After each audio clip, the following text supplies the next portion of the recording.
put all my savings that I've saved on the gala venue. I took out so many thousands of dollars. Every day I think about it, but when I don't work on Arab socials, everything else I'm not passionate about, and it makes me sad. This is the only thing that makes me excited to work on and to grow, and I can't give up on it. My dad told me this like 2 days ago, and I started crying. He was like, "You're almost 30 with no career," and I started crying. At that moment, I felt like I've actually made it in New York, the city that is, the hardest. Let's say they say if you make it in New York, you make it anywhere. Some people come here, they're depressed, they don't know anybody, and they tell me, I came to one of your events, I met my best friends. I have community now, I have friends, I have people to go out. I'm telling you, if my goal was money, I would have quit this a long time ago. Americans charge like $10,000 for one post on Instagram. And I have way more followers than them, and I ask Arab businesses or for like 100, and they negotiate you on 100. I had full trust in everybody. Anybody who wants to be a part of Arab socials, I would bring them in, give them responsibility, give them all my passwords, give them access to the bank account, until I got hurt. I got very inspired by the Jewish community when I lived in New York and when I lived in Miami. This is, it's very sad to say, but they support each other like as if. There one time I did an event in New Jersey. 3 days before the event, I was not hitting the numbers and I was gonna lose money. So what did I do? What started as a simple group chat with friends became a community of 50,000 Arabs across America. Meet Lina from Jerusalem, computer scientist, MBA, and the founder of Arab Socials. She used her tech skills to build Arab Socials. But behind the sold-out galas and viral events lies a painful truth about our community, a truth she almost quit over. This is her story. This is Rise. Well, Lina, thank you so much for being with us. Of course, thank you for Very, having me. this is very exciting, very exciting. I want to start with a question from our last guest. So basically, he said his question was, "What would you say to your younger self, and how would you help her become who you are today?" Oh, well, gotta figure out if this is what she wanted. I had no idea I would be here, but I would tell her to take the risks and not be worried. Everything's gonna be okay. And always ask for help. Think, asking and not being worried to, you never know, or, how much people are willing to help you and be there for you. Because as entrepreneurs, we always feel like we're alone in this journey. Nobody's there to help you. It's either you or nothing is gonna happen. But you might be surprised. If the more you ask, the more you might have a chance of actually having people to support you.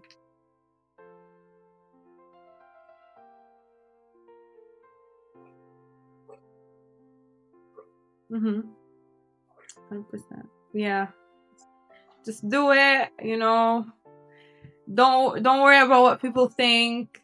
Don't, think too much. Once you make it better, just do what you think is right at the moment. What you believe is right, like in your heart, not what your friends might think or your community or your family.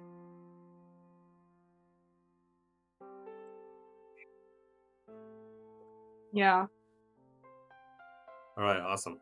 So now tell me, how did this whole thing start? Like, what was happening in your life when this idea for the Arab social first popped up in your head? Yeah. So I moved from Boston, where I went to school, to New York. At that time, I was just very new to New York. I knew few people. But I wanted community and my culture, because I love my culture. I love, Arab, and I connect with them the most. So that's what I wanted. So when I moved to New York and I was looking for events, things to go and be part of, there was very few. But every time I go, there's a couple parties in New York that, a lot of Arab go to. So I would attend and I would meet a lot of people, and I'm very social. Like, I would talk to everybody. I would be the one like on stage dancing. For some reason, I would end up on stage every time. So I met a lot of people, a lot of Arab who want to hang out, and they start reaching out to me like, where do we go? What do we do next? Where's the next event? Where's the next party? So I created this WhatsApp group, which is, very simple, easy way to stay connected with people that I meet. Started a WhatsApp group of all the Arab that I met. Ramadan came and we all wanted to do iftars. So I initiated, hanging out and gathering people, and we would gather at these, we started in Qahwa House in Brooklyn. That's, at that time, Qahwa has just opened in Brooklyn, and we would hang out there every night after iftar, and every day more and more people joined because they see this. I was active on social media, so I would always post about it. People would see it and join us, and the WhatsApp group grew. And when we hit like 500 people on WhatsApp, I was like, okay, like, I'll do my own event. Somebody reached out at that time, and I had this idea of doing a singles event, and it was something very new in New York. All my friends were like, no, don't do it. Like, you're gonna get so much hate. You're gonna get backlash. And I was like, okay, I really don't care. Like, if it's a new idea and it's exciting for me, I'm gonna, what's the worst case? Like, we don't sell, nobody comes, it's fine. So this wasn't the first time I take a risk on like a venue where I had to pay the venue. I had to pay like vendors and make the event happen. And How big was it? I think it was like 60 people, 80 people, something like that. It was a singles event. It was well planned. I had a friend who like, he's an artist. So I asked him to come and teach art, and we did like a painting event for singles. So we got this penthouse, and I booked my friend to teach painting, and we started selling tickets. And to my surprise, like, the event was sold out. It was something new, nobody did the Arab singles event before in New York. It was not a thing, or ever. I think I was the first Arabi to do that. So yeah, that was 3 years ago. After that, continued with the dinners and fun, like, gatherings. And I remember I started doing slowly, like, it was my birthday, so I booked a place like for a big party, like a DJ party. And that event was sold out too. It was my birthday though, so a lot of people came because it was my birthday. So that went well, and then I kept on, doing more parties, more events. Yeah, and here we are. Wow. Yeah. But did you ever imagine that it would actually grow like that across states and even in No, London? it was never an idea for me, like, that I planned to do. I always had the entrepreneurial spirit. Like, I wanted to do something for myself.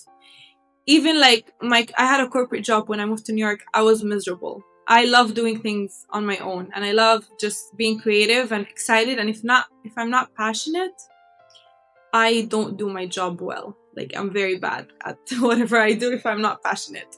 So this was something I'm passionate about. Even now, like, I just had a call with like a venue, they want to do an event. So I'm so excited to like finish this podcast and work on the proposal for the event. Like, I'm very excited about this podcast too. Like, I'm just passionate about it, and you can tell every time somebody talks to me about it, they're like, yeah, we can see. So once, back to like the expansion. I told you I went to school in Boston, and I used to go to the Harvard conference every year and volunteer. So that year I went, and I had Arab socials already kind of started in New York, and I met other Arab from other states at the conference, and started talking to somebody about it, and they loved the idea, and they helped. He's part of the team now. His name is Omar. He helped me go around the conference and spread the word and like open new chapters, because a lot of Arab want this in their own state, not just New York. A lot of Arab are new wherever they are, and we found out there are so many Arab who are alone, need community, need to find their people. Same thing like what I did. So needed to either them creating that community for Arab in their state, or them being part of something, part of it. So we were looking for these leaders who would plan events in their state, and until today, I'm still hunting for these people who are passionate and want to create community in their own state, and we help them. I help them build a chapter, teach them how to create events. We built more of a structure to do events, to promote events, to build more community wherever you are. So there's like, it's as if Arab socials is like an idea that you can copy in every single state, and we started expanding that way. And now we're kind of at a point where we're focusing on the bigger states where there's more people. And now it's different. There's so many things that evolved and changed because we just launched an app, and now it became more like a business, not just volunteer work, because it all started with volunteers. For like 2 years we had no profits from Arab socials. It was all volunteer work, all relying on people who are passionate about it. But I realized that this is not sustainable, because the passion for every person fades away once they get busy or have other passions. A lot of people, whether they got married, they got, life happening, and they don't, they come and go, they're not always consistent. So it got to a point where I felt like I want this to be built in a more solid way that my kids, my grandkids can benefit from it. It can stay there for generations, not just relying on people volunteering and come and go. Because constantly there has to be somebody always on top of these people, like, oh, let's do another event. You haven't planned an event in 3 months, like, are you doing something? So I was that person, constantly like going after volunteers, like, are you gonna do something, what's happening, and it was it's not sustainable. Even for me, like, I have to figure out a way to fund my life as well, or like do something on the side, or do Arab socials on the side, which is an option, which is what I do now. But this was the reason why the app idea came about, because I wanted something more solid that can stay for generations. And so now we're building the foundation of a platform to connect the Arab community locally wherever you are, and promote Arab events and businesses in that local area, so Arab can support Arab within the community. So instead of using a business from another source, you go to Arab socials and you look for a business from your own community. It's also a centralized place where you can see all the Arab events. So instead of missing out on something, you can go and see what is happening and attend. You can also connect with people, so you can go together. So if you're alone and you don't want to go to an event alone, you can connect to people on the app before going. So this is the vision, is creating this platform where you can build your community and kind of use the resources within the community. And eventually like grow it slowly and have it be the leading Arabic platform. Awesome. That's perfect. So what's your structure to build, you mentioned chapters from in other states. So what's the structure? What's the process to get into another demographic or another state or city? So now we got to a point where people reach out. They ask us, is there a chapter in your state? in their state. If there is, we guide them. If there isn't, we give the option for them to become that leader, that person who builds that for them. If they feel like it's needed, then they might also be willing to create it. And so once, first of all, we have a conversation, a mini interview kind of. We see if you're a good fit, and you join a team of organizers who do this in many states already that we have. And once you join the team, you get, weekly training, you get all the resources, a marketing team support. You get the support to back you with your work, but we do only take serious people who are willing to give the time and the effort. This is not an easy job, but it's not a very demanding either. It's not a full-time job. It is a side project that people do because first you're passionate and you see the need behind it, and second you believe in the vision of Arab Socials and you want to get somewhere, and you want it to get somewhere and you want to benefit the community. And we do have a structure for you to follow that will help you build that. And a lot of it comes from my own resources and my own connections that I've built throughout the years I've worked on this. So a lot of venues reach out. They want us to plan events at their location. A lot of businesses reach out to sponsor or to help. So we do get some contacts, reaching out. And that's kind of the best way we can get it, because we want to support whoever needs it, not just, do something for the money or for fun. But we do try to stick to doing events at venues that are Arab owned, that need the community, or get sponsors that are Arab owned and need the community, and not just do things just for the sake of doing a party or an event. We try to do things out of like a specific need or gap in our community. So when those people reach out to want to be part of Arab Social or to start Arab Social in their own city or state, do they get paid for it? I mean, is there like a monetary kind of reward that they get out of it, or is it still on a volunteer basis? I wish. The goal is to get to a point where I can hire people and pay them. Right now it's commission based. Okay. So I guide you on how to make an event that's profitable. And once you make profits, you make a percent. Awesome. Got it. That makes sense. That's very good. Now, so we're hearing about the good stuff about launching events and excitement and getting people together, but this is what we see. This is the part that we see online. But what happens behind the scenes? A lot of hard work. A lot of hard work, a lot of crying. Like what? Tell me. Behind, yeah. No, honestly, it is a lot of work, especially for me personally, because I'm still the person holding everything together. And I'm trying, to look for people who can help me delegate that or take on the work. But it's very hard to find if you cannot provide direct value, which is paying people. Or right now I'm looking into restructuring, maybe giving equity, sharing, getting a partner involved or an investor.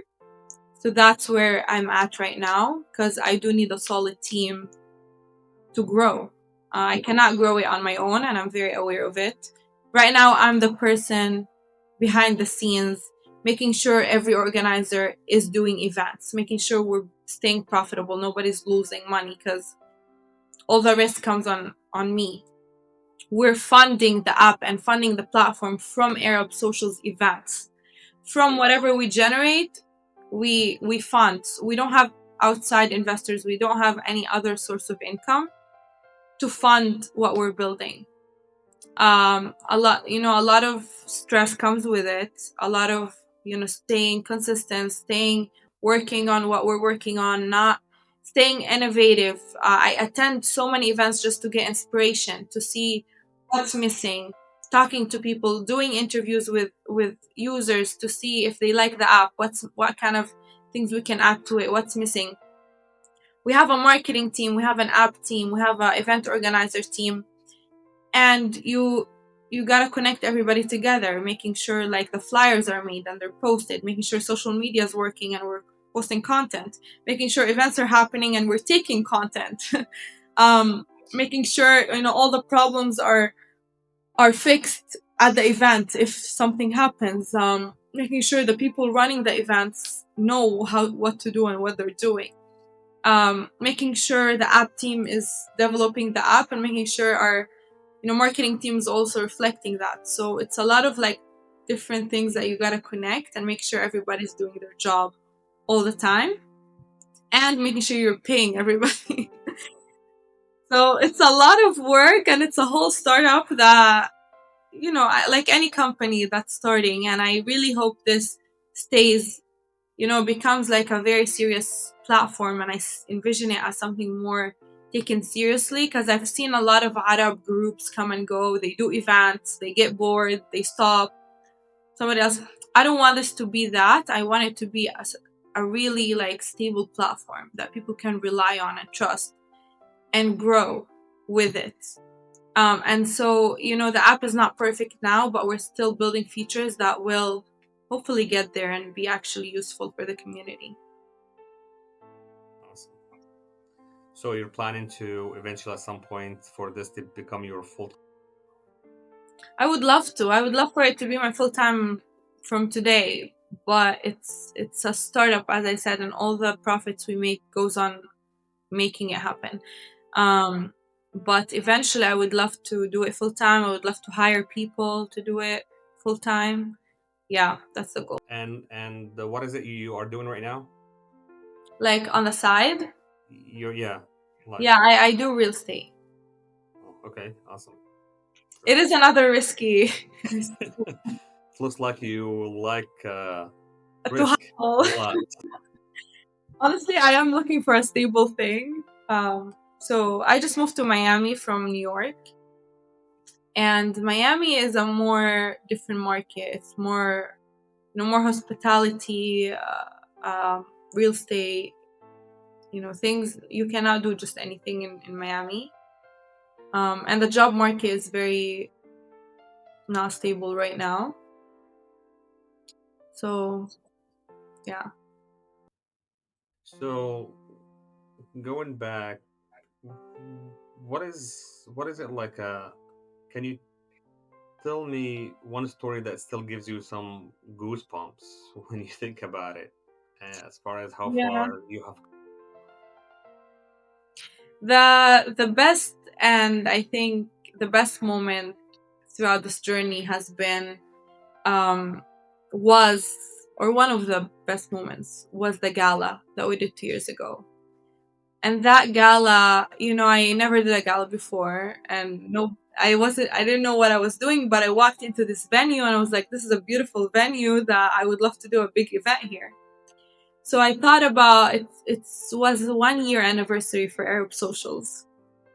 So I thought about doing a gala. So I had no idea what that entails and that I could ever pull it off. But it ended up being, a huge gala, formal gala of 500 people that flew from all over the world. People came from London, Canada, all different states. We booked out a hotel for people to stay. Everybody came to the gala. It was a whole dinner. We talked about Arab Socials, the achievements. It was also my birthday month, so we celebrated my birthday. And I brought artists. I flew artists from other states to come and perform. I had to take care of the whole schedule, making sure the artists are taken care of, making sure promotion is happening, that we have vendors, sponsors, that people are good. The gala was nonstop, me behind the scenes, making sure the schedule is going on time, making sure food is ready, making sure everything was. And I had an amazing team. Obviously, my team on Arab Socials is amazing. Everybody was helping, everybody was promoting, bringing people. And the most important thing about this business is the people who are behind it and running it. And you just need one person to lead and take a risk. And I remember at that time when I had to book the gala, I just started Arab Socials and I didn't have the funds. But I put all my savings that I've saved on the gala venue. I took out so many thousands of dollars out of my savings account. I know. Oh, yeah, yeah. So I took the risk on myself, and I took a big chunk out of my savings, and I put it on the gala venue, and the artists and everybody, and we started selling tickets and hoped for the best. But we made back all the money. We made back all the money and made a little more. It wasn't much profits. The best part about it was, the promoting and bringing people together. It was not made for the profits. That gala was more of like celebrating Arab socials. Um, so we alhamdulillah, yani, we made back what I put. At least I did not lose my savings. But it was a big risk. It was, and I'm proud of myself just for taking the risk and That's believing in awesome. myself. Yeah, Was it a one-day event or a multi-day event, it or was a how long weekend. was it? It was a So we weekend. booked the hotel and we did the gala and we had small activities throughout the weekend. Oh wow, Yeah, amazing. That's huge. yeah, Okay. it was very fun. It was a lot of work though. I remember I couldn't walk at the end of that night. So, how many people were involved in organizing this? At that time, we still had like a huge volunteer team. Everybody was just a volunteer. It was maybe like 10, 20 people. 10 people involved, but like just involved in little things like promotion or like doing the small gatherings. The big idea, the big artists, the sponsors, it was a team of 5 that part a lot of them are still with us today. They're part of the core team, which help get sponsors, get influencers, get book artists, and all the pieces. And where was it again? This venue, or the event, It the gala? was more. It was end of February 2 years ago, 2023. Was it in New York as well? Yeah, it was New in New York. York. Okay. All right. Galas I would only do in New York. It's where Arab socials started, and it's like the home of Arab socials. So you mentioned that you did it 2 years ago. Are you planning to host anyone soon? Another one soon? Yeah, it's in my thoughts. I would love to. Actually, February is coming up, so maybe we plan one this February. You gotta follow Arab socials to know. Cool. That's awesome. That's cool. All right. So what about a time when you thought, you know what? I don't know if I want to keep doing this. Have you ever thought of Uh, this? Did it even come to your mind that, you know what? This is extremely tiring. It's tough. It's every single day. I was talking to somebody on the phone today. I'm like, I don't know if I want to. It's like, can I just like give up and just go do a whole new career that's easier and just get paid every month and live my life? Yeah, every day I think about it, but when I don't work on Arab socials, everything else I'm not passionate about, and it makes me sad. This is the only thing that makes me excited to work on and to grow, and I can't give up on it. I I do think like every company at the beginning, it's not you don't see the outcome right away, and that's the hardest part. Is like I'm putting on so much work, but I don't see the return, whether it's financially or whatever, or even if I'm waiting for validation. Like nobody's gonna come tell you thank you or appreciate it. There's a couple people, of course, but you don't see it on a big scale. You don't feel like you're getting enough as much as you're putting. I maybe put on Arab socials more than 6 hours a day. And that is like, if I'm getting paid on a normal job with my degree, I have a computer science and and an MBA. So if I worked at a corporate, I probably would be making, $100 an hour or more. So if that was what I chose to do, but I chose to take a riskier route and work on something for myself, hoping that eventually it's worth the time. no, I do hear you because I'm going through the same exact journey. I keep asking myself the same exact thing every single morning that I wake up. Am I doing the right thing? Is it even Yeah. worth it? But it's like what you said. The only thing that keeps us going is that passion. Is that when you do anything else outside of what you're doing right now, whether with Arab Social or with what I'm doing with my own startup, same thing. I don't feel a passion. I don't feel the interest. But every single minute that I spend on doing what I'm doing right now, I do enjoy it. I don't mind getting up and working 10, 12, sometimes 14 hours a day, just sitting down, just working. And I think what a big part of what we need, people like us, is more community, people who are doing the same thing, who are taking risks. Because I don't see a lot of Arab doing that. Like, I see a lot, be a doctor, be a lawyer, do this. Even when I talk to my parents, they're not gonna understand. They always tell me, like, Lina, just get a normal job. Like, stop. Like, what are you doing with your life? Like, you're all... My dad told me this like 2 days ago, and I started crying. He was like, "You're almost 30 with no career." And I started crying. I'm like, he's right. you know but also, like, what is the career you're talking about? Because I'm an entrepreneur. I This is my career.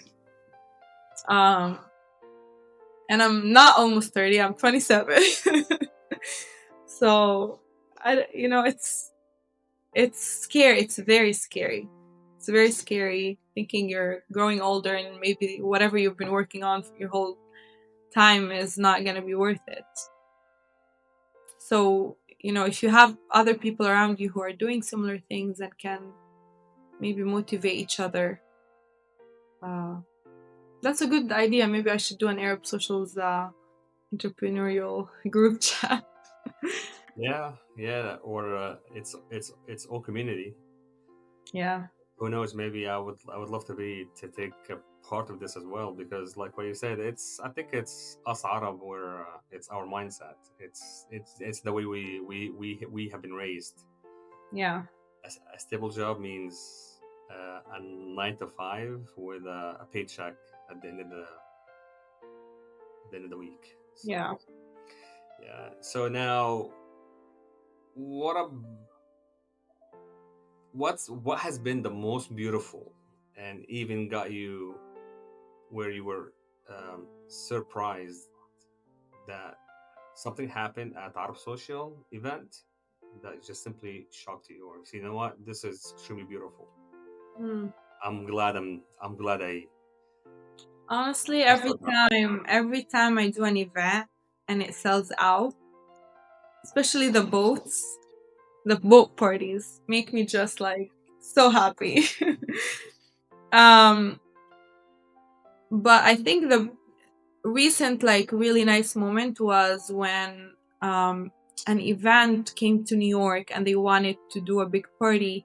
Arab socials, we don't only do our own parties, we promote Arab parties. So we promote all the Arab parties. We try, most of the Arab parties, or like if an event needs help promotion or a business needs help with promotion, they come to us. We kind of connect the Arab community with them. So a recent one came to New York. They wanted to do a huge event at a rooftop. They came to me to promote it, and we sold out their event. And then when I was there at the event, I attended the event, and I saw how many people walk up to me. They know me. They know Arab socials. They thank me. I felt amazing. Like, at that moment, I felt like I've actually made it in New York, the city that is, the hardest. Let's say they say if you make it in New York, you make it anywhere. And I was so proud of myself for first, like, helping an event organizer sell out their event, and also being there and being known in the community, that people know me and familiar with my work and trust me. And that's just the best feeling. So it's basically sounds like it's a win-win for you, and also a win-win for the other side. So it's like a free promotion for Arab social, right? Now, do you get anything out of that? Oh, of Out of course, out of that's promoting? that's our work. We plan our own events, but we also promote. We do charge for promotion, yes. Okay, got it. That makes sense. Okay.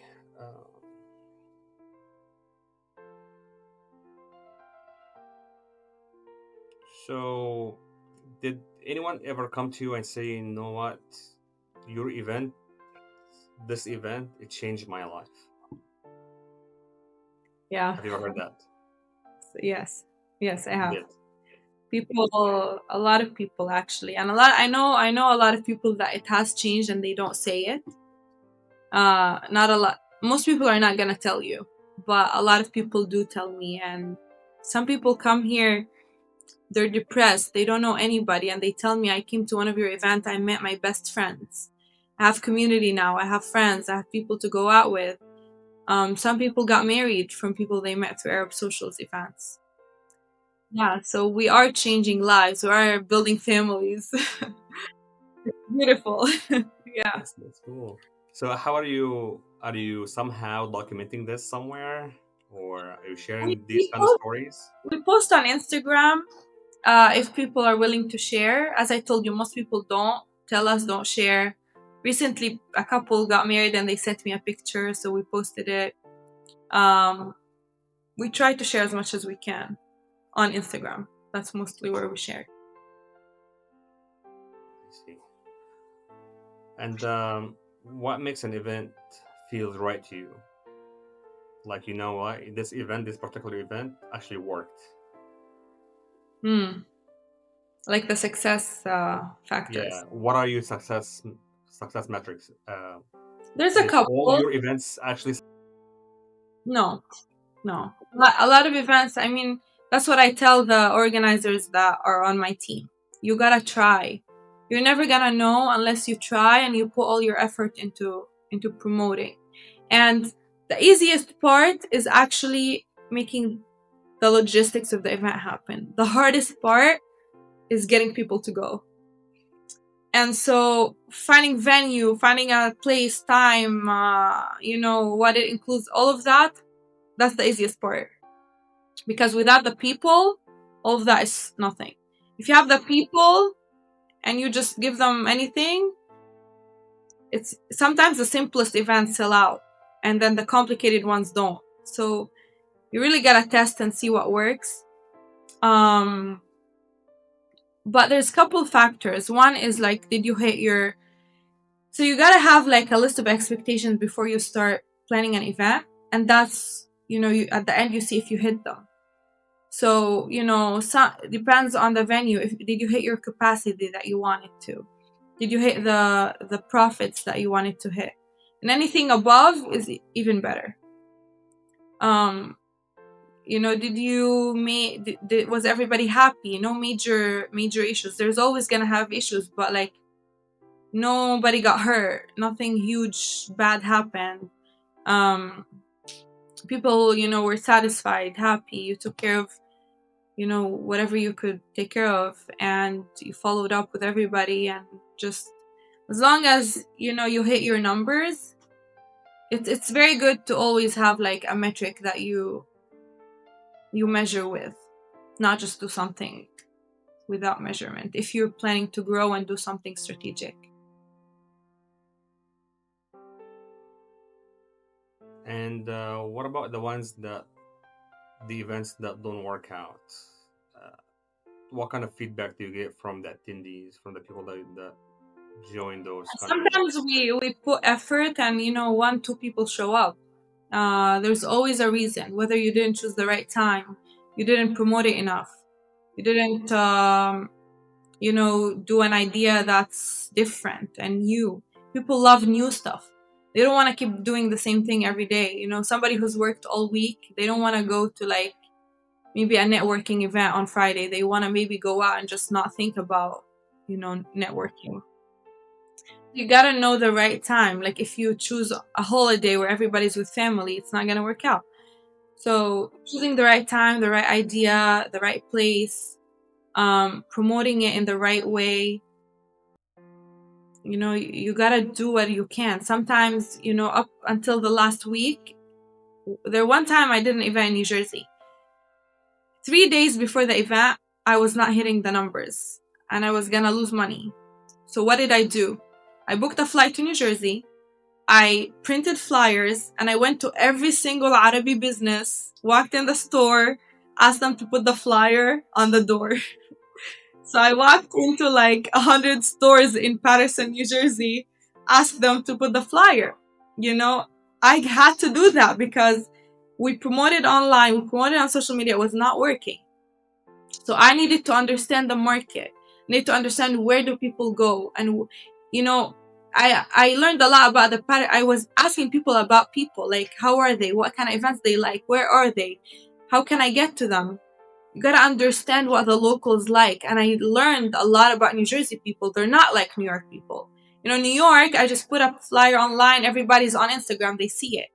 New Jersey, everybody's, you know, more religious. They're family oriented. They're not on Instagram. They don't go to parties.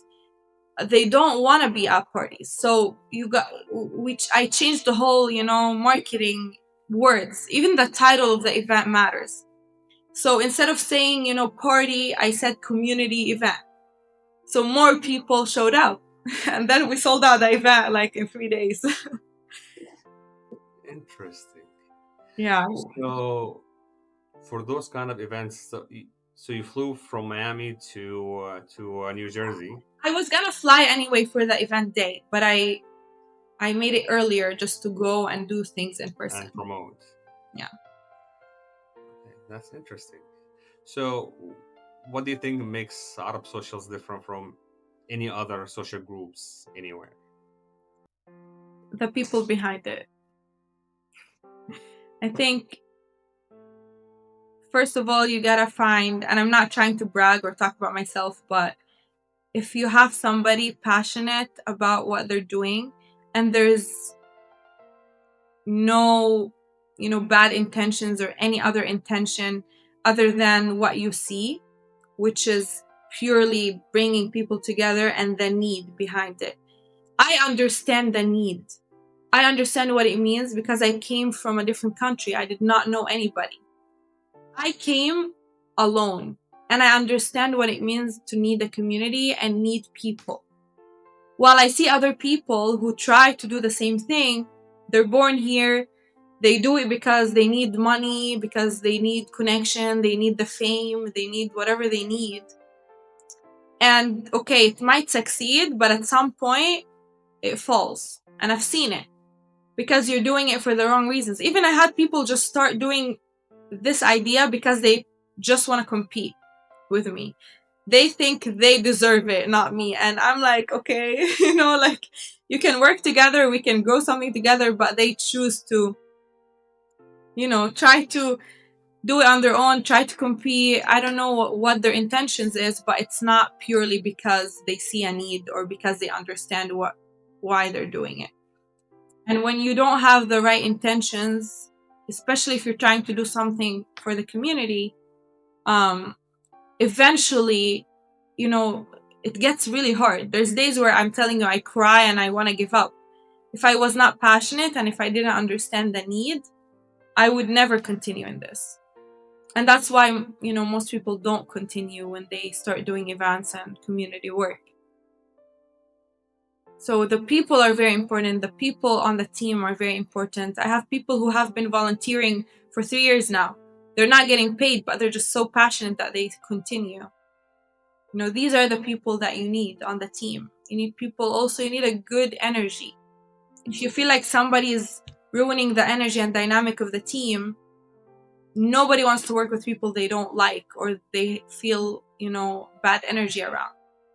So you got to make sure like the team is healthy, the people behind whatever company you're creating is a healthy environment.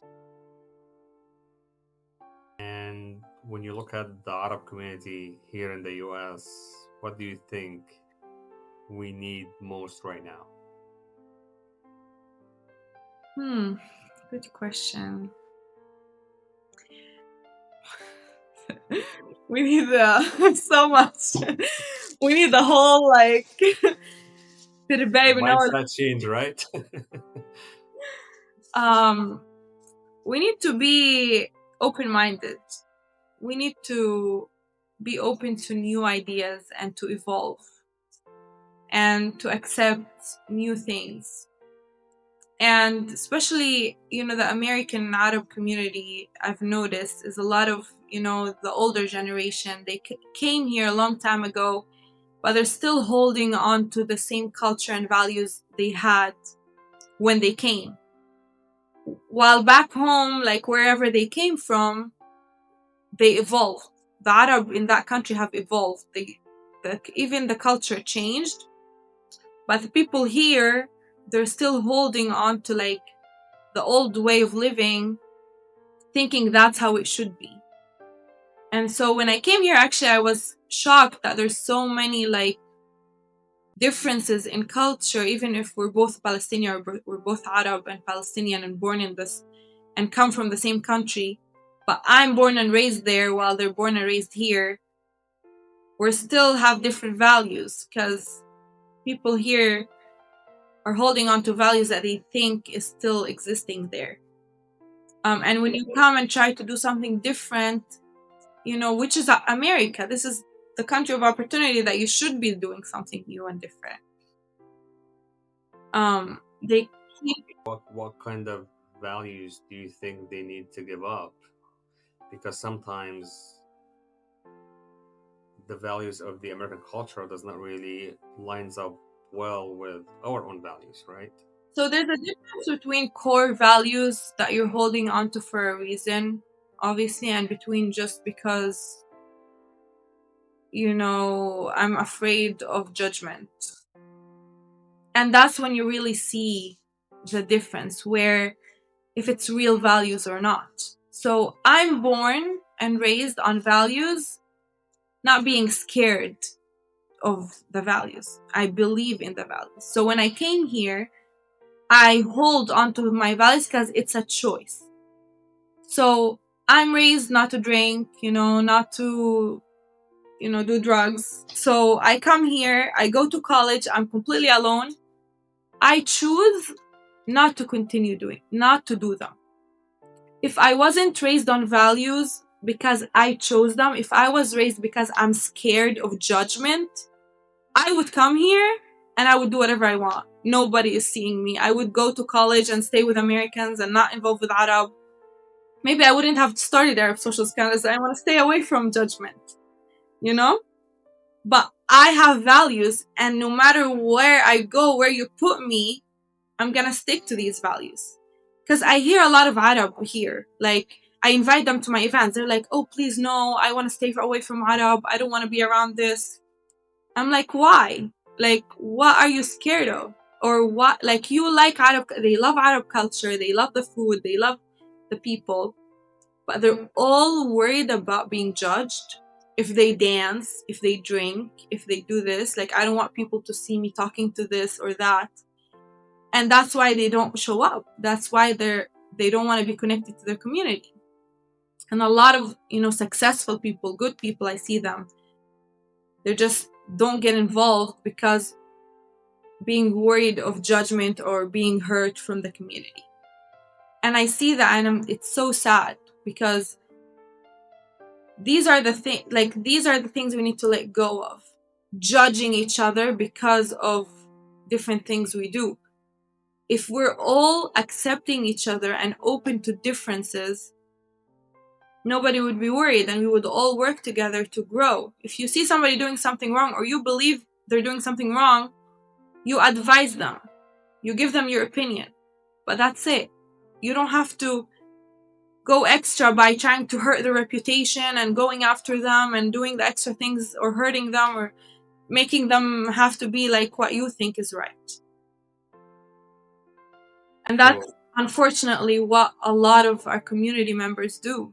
If they think, if you're not like them, you don't believe in the same things, they judge you and they make you feel horrible about it. And you don't want to be around them. Now, let me ask you this.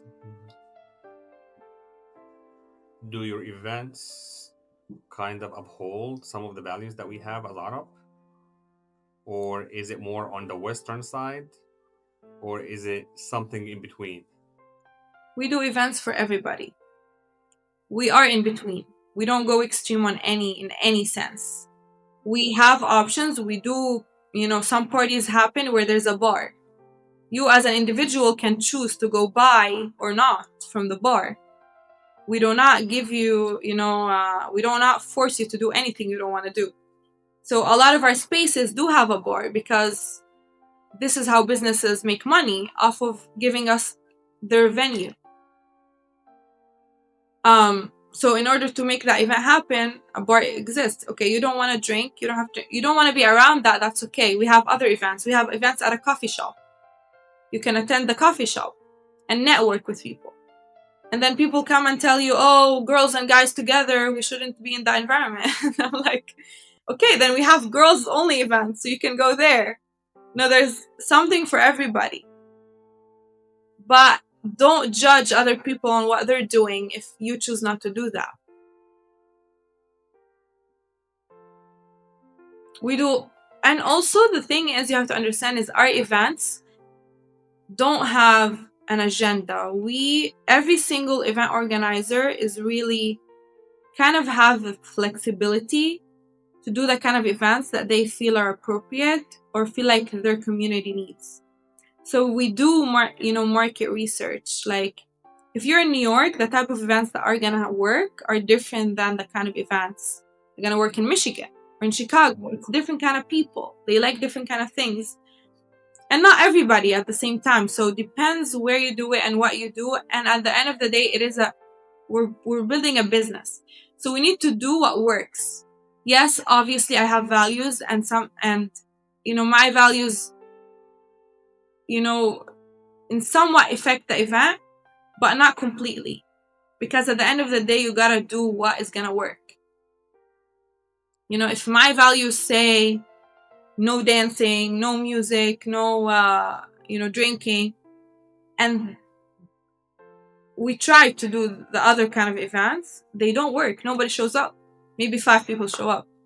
So I cannot continue doing them, even if this is my values. But also, we don't force anybody to be involved in anything. It's all a choice.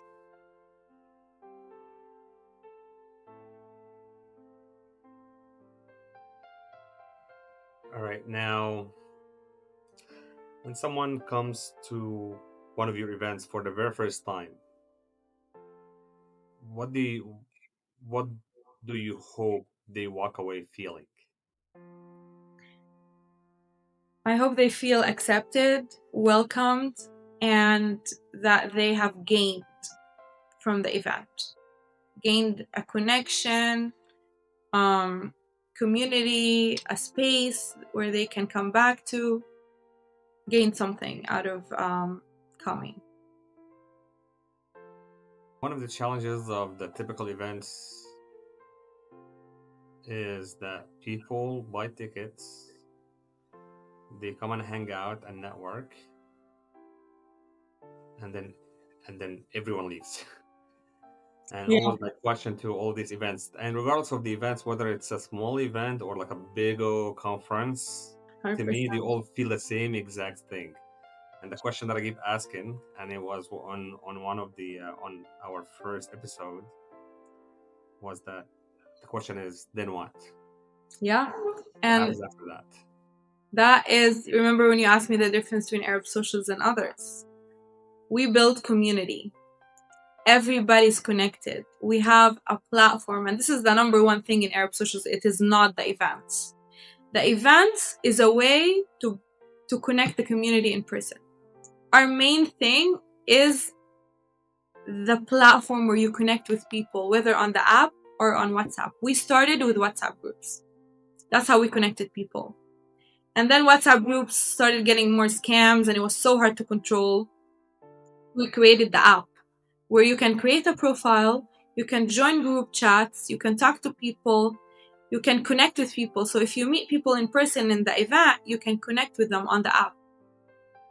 You should also be exchanging contacts or social media or whatever. That's really on you to stay connected with people that you want to stay connected with. But we have group chats where you can stay connected. We usually announce it in the events so people know if they're not part of the group chats to join so they can stay connected. But that is a very good question, and that is something I always think about. And this is why I love building an app that I can customize. Because eventually, I want this community feeling to be around everything we do, whether it's an event where you can see everybody reserved, so you have a list of people reserved. Also, a lot of our events that we attend, like conferences that we promote, like recently we promoted a big Arab con in Michigan. And this exact issue you're talking about, I always have it in my mind. So what I did is I created a WhatsApp group only for that conference. I went around the conference and I added people to the group. I told them, like, are you interested to stay connected after the conference with people? They're like, yeah. So join this chat where even after the conference is done, you can still stay connected and have everybody's contact. And this is something we're trying to implement inside the app, where when people reserve for an event, you can have a list of everybody who's attending so you can stay connected. Yeah, to me, WhatsApp was never built for community. It's to me, it's just good for family members or just chatting about, hey, Yeah, exactly. It's bring good us for. bring us groceries. You know what I mean? In the most, What I realized, as I said, Arab Social was never meant to grow this much. It was just to be me and my friends in a group chat. And WhatsApp is great for people that you know and just small groups so you can have control over it. But once it started growing, and I wish I'm able to work with WhatsApp directly to customize, this app to work for my community. But it was so hard to manage. I had to have volunteers in every single group, monitoring 24/7, accepting, rejecting requests, making sure nobody's sending anything inappropriate, making sure I manage all this team to make sure they're doing their job, and it's all volunteers. And it was so hard to manage. And even when we launched the app, we closed WhatsApp groups. You have no idea how many people reach out begging me to reopen the WhatsApp groups. They hated me. They're like, Lina, you took away the community from us and you're forcing us to download an app. Because people loved WhatsApp because it was so easy to use, but nobody understood how much work goes into managing yeah. groups. Yeah, actually, I will share you with you a very, very quick story, which is this last May we hosted. I worked with a big Islamic center, which they did the biggest Eid Fest in Southern California. 12,000 people attended in Wow. this event. It was huge, but being part of the the team that was organizing, just the fact for them to manage just the vendors and just create a WhatsApp group just for the vendors, Yeah. and you enter every single phone number manually for over 200 or 300 vendors and manage all of that, and just people coming in, just exactly like what you said. People come in and you have to monitor the chats, and people complain and this and that. It's a full-time job on its Imagine, own. imagine we had 50,000 people on WhatsApp. Oh, this is nuts. The whole. No, this is nuts. This is Yeah, nuts. You yeah. went you went beyond. You went beyond. And we managed it for like a year, 2 years, and then I was like, okay, we gotta build an app or something. It was Yeah, too hard to it is. manage. It is. Yeah. So now, if you could dream big, like you have no budget, no limits, no stress, Hmm. what would be the ultimate event you would like to host? Oh, I love that. I think something, I don't think anything is undoable. I think everything is doable. Anything you want to do is doable. Something I would love to do is a trip to the Middle East. A lot of Arab going and we take over like, a hotel in Egypt. And this is something I've had in my mind. Or like, uh, and they do that. There's, the stars on board and they do like bring people and artists. But I would do something more like for community. Come and meet and do like meditation and yoga and more like a retreat. Why Egypt? I don't know. It looks so fun. You've never been there? I've never been to, after I met my Egyptian friends in the US, I never been. So after you meet like Egyptians here who tell you about El Sahel and tell you about, the fun stuff they do there, then it's a different level. But I every time, like, I get very inspired by what other cultures do. Especially here in Miami, I attend so many events and I see how much, big scale they do things and the Arab don't do. I would love to implement these for Arab. And there's so much, we can do and build. And I know why. Like, I see a lot of organizers, Arab, just, they don't make enough money. So everybody's worried to put the risk, to put money into anything. Even marketing.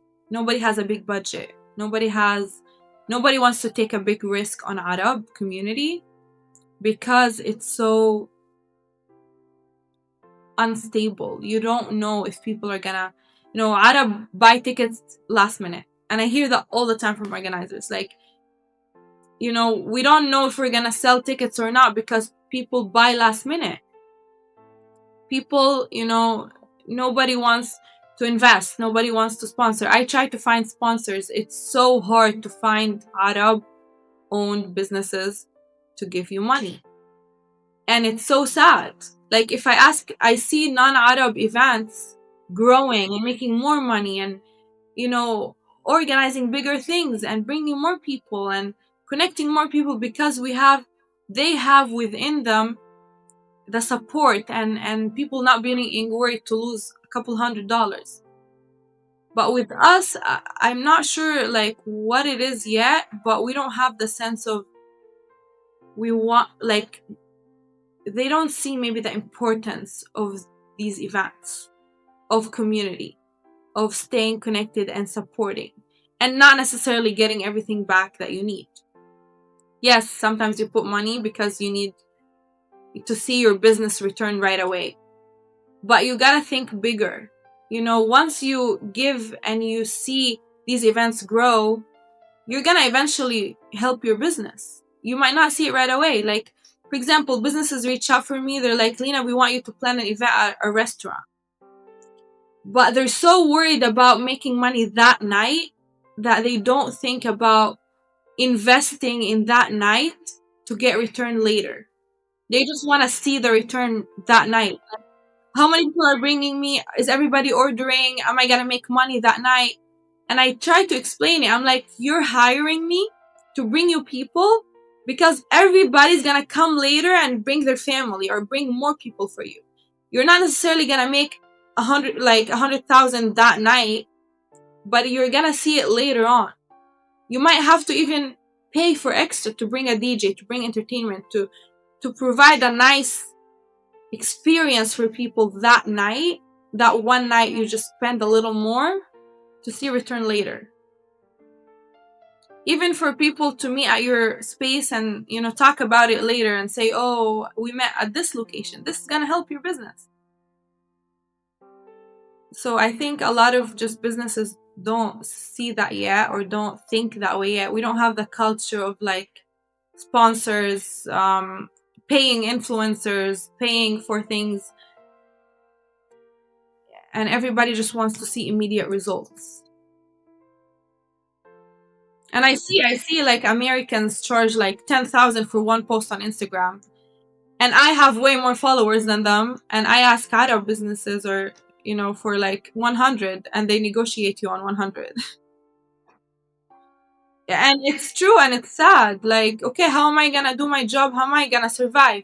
I'm gonna end up quitting this whole job, doing something else, not for my people, and moving on. Like, this is why we're not getting anywhere. Because nobody understands the importance of this and the importance of this support and community for the future. Do you think also it can be a trust issue? Trust? Trust issue between us as Yeah, Arab? 100%. Everybody thinks we're out there to get them. And it's true. I even when I started Arab socials, I had full trust in everybody. Anybody who wants to be a part of Arab socials, I would bring them in, give them responsibility, give them all the trust, give them all my passwords, give them access to the bank account, everything. Until I got hurt. Until somebody stole my money and somebody, wanted to take Arab socials, somebody wanted to do that, and when you see this, you become like, my own people want to do this to me. People I brought in as, sisters, I brought them into my house. They want to do this. What would others do? And I had more support from other communities than my own community. And that's very sad. When I need something, I think of non-Arab that can help me right away. Like who? When you say other communities, like what? There are well, first of all, I got very inspired by the Jewish community when I lived in New York and when I lived in Miami. This is, it's very sad to say, but they support each other like as if, they're all brothers. No matter what, like if my, somebody I don't even know, just because he's Jewish, I'm gonna help him. Doesn't matter. If they just so connected that it's so inspiring. And I actually got inspired from that to start Arab socials. I was like, why don't we have that?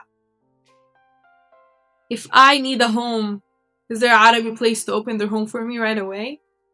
If I need, to grow my startup, do I find the Arab investor ready to give me whatever I need?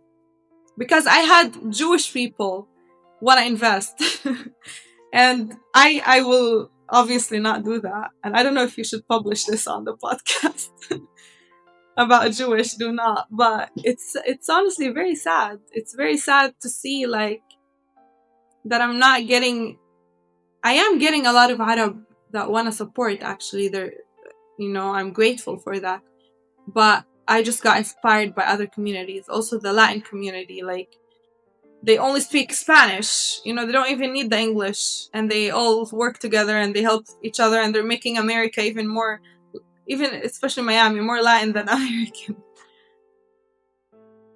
And there's Arab like that, but also I hear and I've been through a lot of negativity from your own people. Like, they see you succeeding in something, they go and open the same business right in front of you so they can compete with you. Do you think there's any change since you started Arab social up until now as far as the mindset, or are you still facing the same exact dilemma that you're facing since you started up till now? Now I have a better sense of who to not deal with. Now I know, I have more experience of like, okay, who's to follow my intuition more, like who I should let in, who I shouldn't, and to put more systems in place that will protect you and your business. And Americans do that too. I'm not saying like they don't stab each other. No, everybody stabs each other. But at least from a community that needs support, there should be more support. And there should be the culture of negotiation and the culture of just wanting to get things for free just because. This should go away, because we're not getting anywhere. I think we don't value our own. Yeah, you expect the Arabi to give you 50% off while you go and you put all your money into like a non-Arab business, because this is what you are okay with it, right? yeah. And it's crazy to me, like, and I see it all the time, like, even with when I started and I was started doing events, all my friends, which were like 100 people, they all expected to be invited for free. And I I just started a business. Like, I thought my friends would be the first to buy a ticket, and it's not like it's like a $10 ticket, $20. Everybody expects to come in for free. I'm like, where are we gonna get if this is all, we all expect to be invited, we all expect to have things for free. Who's gonna support who then? No? Even now, when businesses want to promote with Arab socials, like, all the work I do, and they don't want to pay. They're like, okay, what are you giving me? I'm like, why did you even call me? Because you think I can help you. So if I can help you and I have a price for it, why are like, they don't want to pay? And then I ask them, okay, what's your budget? They don't want to even tell you because they don't want to pay anything. Like, okay, Yani, you want me to work for you for free? You know? They're like, yeah, but I'm giving you, a chance to promote my event and add something to your app. Okay, but who's gonna fund my app? There's no, they don't understand. I don't know. There's no solution for now. So, do you think you're gonna still keep on going? Yeah, of course. Maybe open it up for non-Arab as well. Make a A lot more money, right? yeah. I'm telling you, if my goal was money, I would have quit this a long time ago.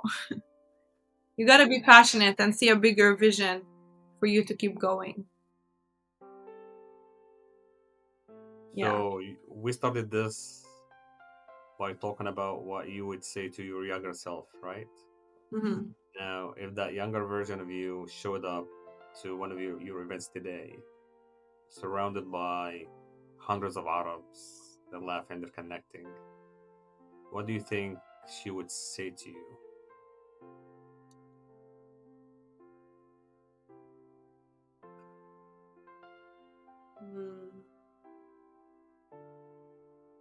My younger self was around Arab, so I don't know. Um, But she's coming in, she's attending one of your events for the first time, even before you started Arab Social. So she came in and she saw Arab Social and she just walked in. What do you think she would feel?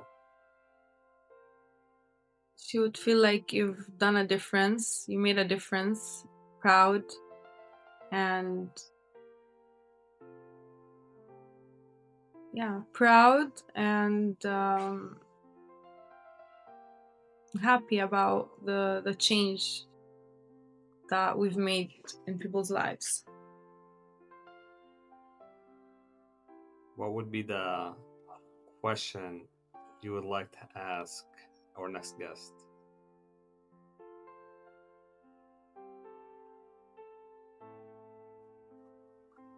We have this notion of asking our guests to come up with a question that we would start off with Mm-hmm. in when we host them. Um, Anything that comes to your mind.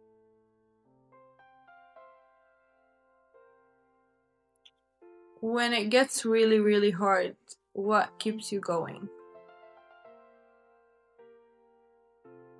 That's a very good one. Yeah. That's a pretty good one. Awesome. Well, Lina, I really enjoyed every single minute of this. That was great. I appreciate the openness and the discussion. Learned so much. You're welcome. You kind of actually touched a lot of the, I would say the painful reality of us Arab. Yeah. So because yes, we definitely need to somehow, some way, start to change that and mature a bit Mm-hmm. and trust ourselves and honor ourselves and honor the work that we do and try to uplift one another more than anything else.